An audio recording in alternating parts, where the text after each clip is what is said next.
कक्षा 7 NCERT notes सामाजिक और राजनीतिक विज्ञान।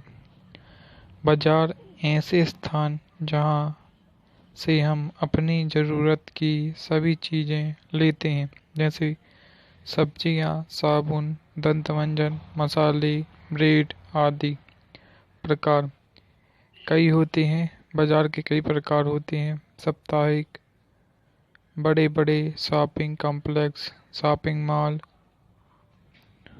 सप्ताह में एक निश्चित दिन पर लगने वाला साप्ताहिक बाजार। इनमें ज़रूरत की सभी चीज़ें एक ही स्थान पर मिल जाती हैं। पड़ोस में भी दुकानें होती हैं, पर चुने जो मोहल्ले में होती है वह घर के पास होने के कारण कम समय में इनमें सामान किसी भी समय लिया जा सकता है। शॉपिंग कॉम्प्लेक्स और मॉल शहर के ऐसे बाजार जिनमें दुकानें एक स्थान होती हैं, जिनकी अलग अलग मंजिलें पर अलग अलग तरह की वस्तुएं मिलती हैं, इन्हें मॉल कहते हैं। व्यापारी वे लोग जो वस्तु के उत्पादक व वस्तु के उपभोक्ता के बीच होते हैं। पहले थोक व्यापारी बड़ी मात्रा में सामान खरीदता है व उन्हें छोटे व्यापारियों को बेच देता है। यहाँ खरीदने व बेचने वाले दोनों ही व्यापारी हैं। छोटे व्यापारी उन व्यापारियों को बेचता है जिससे उपभोक्ता खरीदते हैं। इस लंबी व्यापारियों की श्रृंखला में वह व्यापारी अंतिम है जो उपभोक्ता को सामान बेचता है। खुदरा या फुटकर व्यापारी कहलाता है। यह वही दुकानदार होता है जो पड़ोस की दुकानों, साप्ताहिक बाजारों या फिर शॉपिंग कॉम्प्लेक्स में अपना सामान बेचते हैं। हर शहर में थोक बाजार का एक क्षेत्र होता है जहां वस्तुएं पहले पहुंचती हैं व यहीं से ये अन्य व्यापारी के पास पहुंचती है। अब तक हमने उन बाज़ारों की बात की जो हमें सीधे तौर पर दिखाई दिए, मगर ऐसे भी कुछ बाज़ार होते हैं जिनकी जानकारी हमें कम होती है, क्योंकि यहाँ बिकने वाली चीज़ों का प्रयोग हम सीधे सीधे नहीं करते। जैसे किसान की पैदावार की गई फसल, जिसमें हम वह उपस्थित व कीटनाशक खरीद कर प्रयोग करता है, मगर हमारा बस्ता तो सीधे उनकी उपजाई फसल से होता है। इसी तरह यदि दूसरा उदाहरण देखें तो एक कार जिसे हम सीधे शोरूम से जाकर खरीद कर ले आते हैं, मगर यहाँ ध्यान देने वाली बात यह है कि कार के सभी पुर्जे, इंजन, गियर्स, पेट्रोल टंकियाँ, एक्सेल, पहिए आदि को कारखानों से अलग अलग खरीदकर मंगाया जाता है। बाजार में समानता की अगर बात करते हैं तो यह आर्थिक स्थिति पर निर्भर करता है। जैसे कि हमने व्यापारियों की श्रृंखला व बाजार में देखा कि कितना अंतर है। उस मोहल्ले में दुकान चलाने व शॉपिंग कॉम्प्लेक्स के व्यापारी में दोनों की भूमिका स्थिति अलग है। कारण आर्थिक रूप से मजबूत व कमजोर होना। जहाँ एक छोटी पूंजी वाला व्यापारी है तो वहीं दूसरी अपनी दुकान के लिए बड़ी से बड़ी पूंजी खर्च कर सकता है। इसी तरह खरीदारों का स्थितियाँ भी अलग अलग होती हैं। कुछ ऐसे लोग हैं जो सबसे सस्ता मिलने वाला सामान भी खरीदने तक की स्थिति में नहीं है, तो कुछ ऐसे ही जो महंगी से महंगी वस्तुएं खरीदने में व्यस्त रहते हैं। इस तरह की चीज़ें आर्थिक स्थिति तय करती हैं।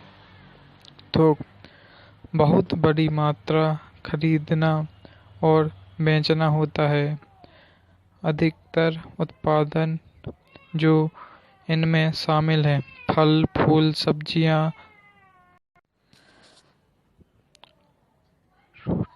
रोड का कपड़ा बाजार। तमिलनाडु में सप्ताह में 2 बार लगता है। संसार के विशाल बाजारों में से एक है। आसपास के गांव के आकर कपड़ा लाकर यहाँ बेचते हैं। पास ही में कपड़ा व्यापारियों का कार्यालय है जो इस कपड़े को खरीदते हैं। दक्षिण भारत के अन्य शहरों के व्यापारी भी काफी मात्रा में यहाँ कपड़ा खरीदने आते हैं। दादन व्यवस्था। इस व्यवस्था में ऑर्डर के आधार पर बुनकर और व्यापारियों के बीच काम बट जाता है। बुनकर व्यापारी से सूत लेते हैं और कपड़ा तैयार करके दे देते हैं। लाभ। बुनकरों को कपड़ा बनाने के लिए सूत नहीं खरीदना पड़ता। तैयार कपड़े को बेचने की चिंता नहीं होती। जिनिंग मिल, यह फैक्ट्री जहां रुई के गोले से बिछ अलग किया जाता है। यहाँ रुई को दबाकर गठ कर बनाए जाते हैं, जिन्हें धागा बनाने के लिए भेजा जाता है। निर्यात। वह व्यक्ति जो विदेशों में माल बेचता है। मुनाफा। जो आमदनी होती है उससे सारे खर्चे को घटाने के बाद बची राशि। अगर खर्चे आमदनी से ज़्यादा होती है तो घाटा होता है। समानता। भारत एक ऐसा देश है जो विभिन्नताओं से भरा हुआ है। भारत में सभी धर्मों जातियों के लोग पाए जाते हैं।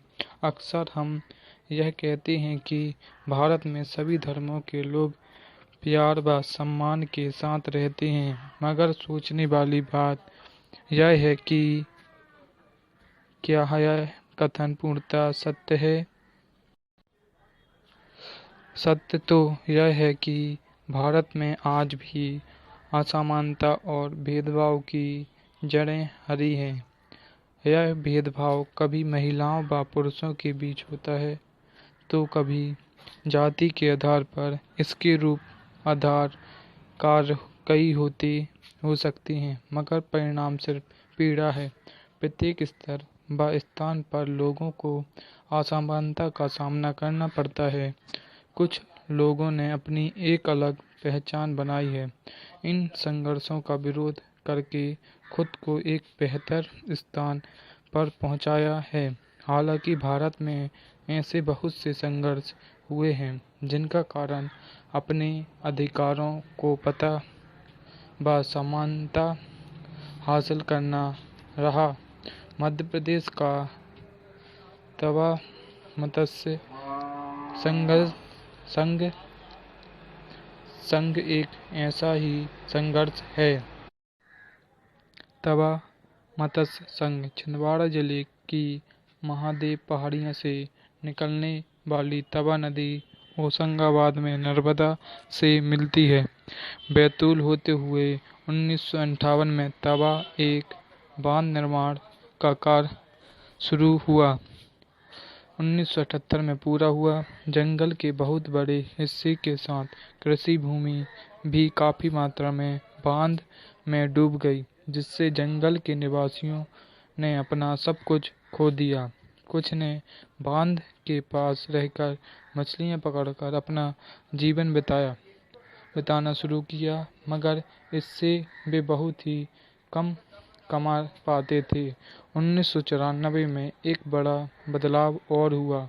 सरकार ने मछली पकड़ने का ठेका निजी ठेकेदारों को सौंप दिया। इन ठेकेदारों ने श्रमिकों से कम काम कराना शुरू कर दिया।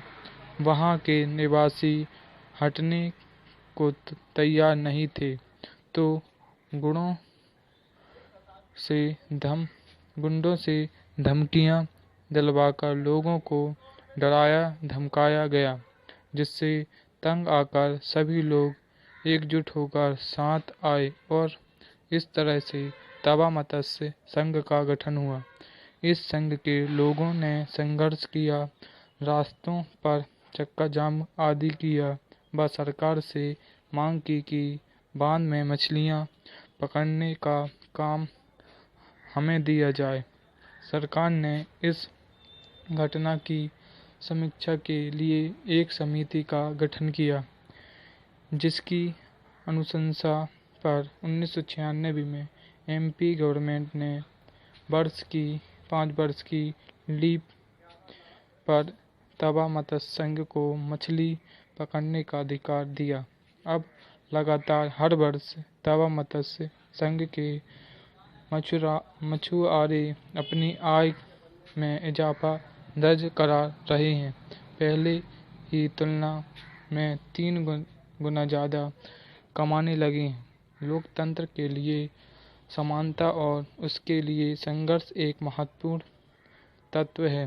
किसी भी व्यक्ति और समुदाय की गरिमा तभी बनी रह सकती है जब उसके पास अपने परिवार की सभी जरूरतें पूरी करने के संसाधन पास हों। कक्षा 7 सामाजिक एवं राजनीतिक जीवन कंप्लीट।